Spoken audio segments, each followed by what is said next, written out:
Great. Good morning everyone. Tema hari ini adalah you were created by God not to obey your own ego. Anda diciptakan oleh Allah bukan untuk menuruti ego sendiri. Alright, welcome back in this Andre Cyber Channel, my quality time with Jesus. Sahabat pendengar YouTube sekalian ya, mari saya mulai dengan kalimat yang mungkin tidak enak didengar tapi perlu didengar. Banyak orang Kristen percaya Yesus menyelamatkan jiwanya, tapi tidak percaya Yesus berhak mengatur hidupnya. Kita percaya salib ya. Kita percaya surga, tapi giliran masa depan, karier, uang, relasi, pelayanan, kita bilang apa? Tuhan, tunggu dulu. Yang ini biar saya yang atur. Ironis ya, kita menyebut Yesus Tuhan, tapi sering memperlakukan dia hanya sebagai penolong darurat. Maria itu perempuan biasa dengan iman yang tidak biasa. Mari kita lihat Maria. Bukan pendeta, dia bukan nabi, dia juga bukan aktivis rohani.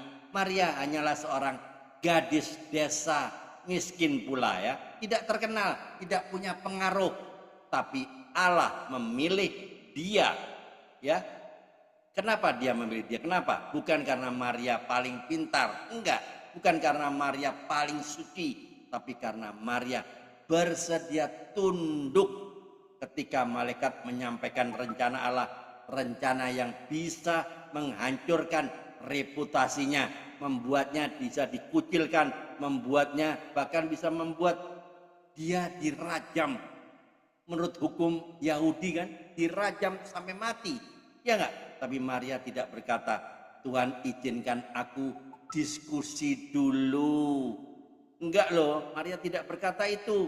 Ini tidak masuk akal secara logika. Tapi Maria berkata, jiwaku memuliakan Tuhan dan hatiku bergembira karena Allah, juru selamatku. Jadi bahasa gampangnya, Tuhan, hidupku milikmu. Lakukan apa yang engkau mau. Jadi inilah tamparan untuk Kristen zaman sekarang ya, zaman now. Sekarang kita bandingkan dengan kita sering berkata, Tuhan pimpin hidupku, tetapi rencana sudah jadi, keputusan sudah final, Tuhan diminta cuma tanda tangan. Doa kita sering bukan Tuhan apa kehendakmu, tapi Tuhan tolong setujui rencanaku. Dan ketika Tuhan tidak menjawab sesuai maunya kita kecewa. Padahal yang bermasalah bukan Tuhan, tapi iman kita yang setengah-setengah. Jadi masalahnya apa? 18 cm dari kepala ke hati kan cuman ya kira-kira 18 cm ya. Masalah terbesar orang Kristen bukan kurang pengetahuan, tapi iman yang berhenti di kepala, tidak pernah turun ke hati. Jaraknya cuman sekitar 18 cm dari otak ke hati. Kita tahu ayat, Tuhan punya rencana, Tuhan pegang masa depan, Tuhan tidak pernah salah. Tapi kita ketika hidup kita mulai tidak nyaman, kita panik, kita ragu, kita marah, kita bahkan menyalahkan Tuhan. Itu tanda kita tahu firman tapi belum mempercayakan hidup. Jadi ilustrasinya begini, bayangkan ya, Anda naik taksi online.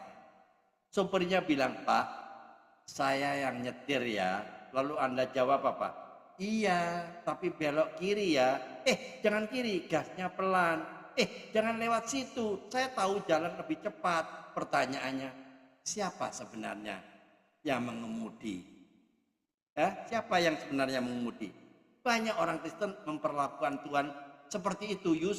Yesus duduk di kursi penumpang, sementara kita yang pegang setir hidup kita.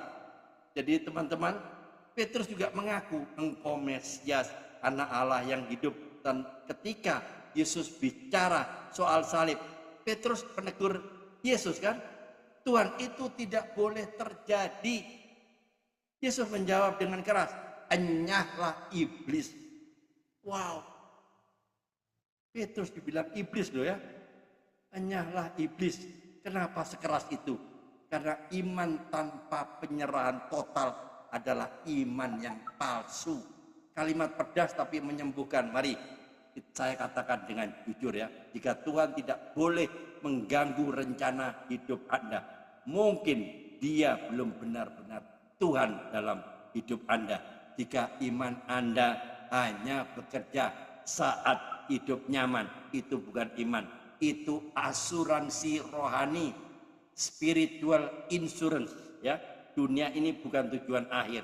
Mazmur 100 ayat 3 berkata, dialah yang menjadikan kita dan punya dialah kita. Kita bukan milik diri sendiri, kita bukan produk kebetulan, kita bukan hasil nasib, kita milik Allah. Karier bukan tujuan akhir, uang bukan tujuan akhir, popularitas bukan tujuan akhir.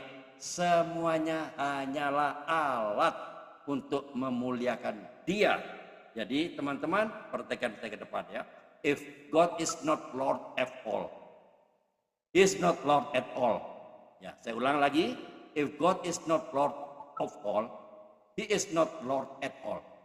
Jika Tuhan bukan Tuhan atas segalanya, maka Dia bukan Tuhan sama sekali.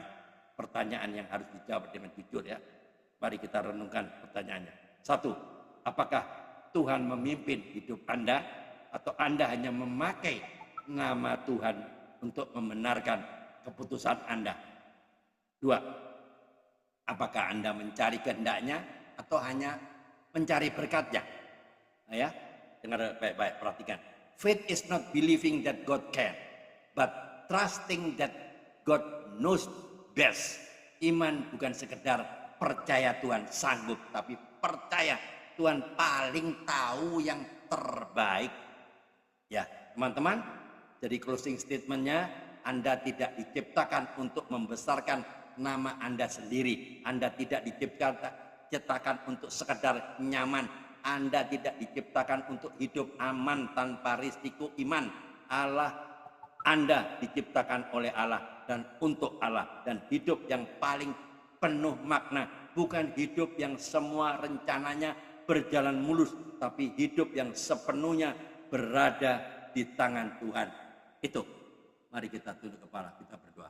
Bapa di surga, terima kasih atas kebenaran yang telah Engkau sampaikan. Kami mau bertekad untuk hidup benar-benar untuk Engkau.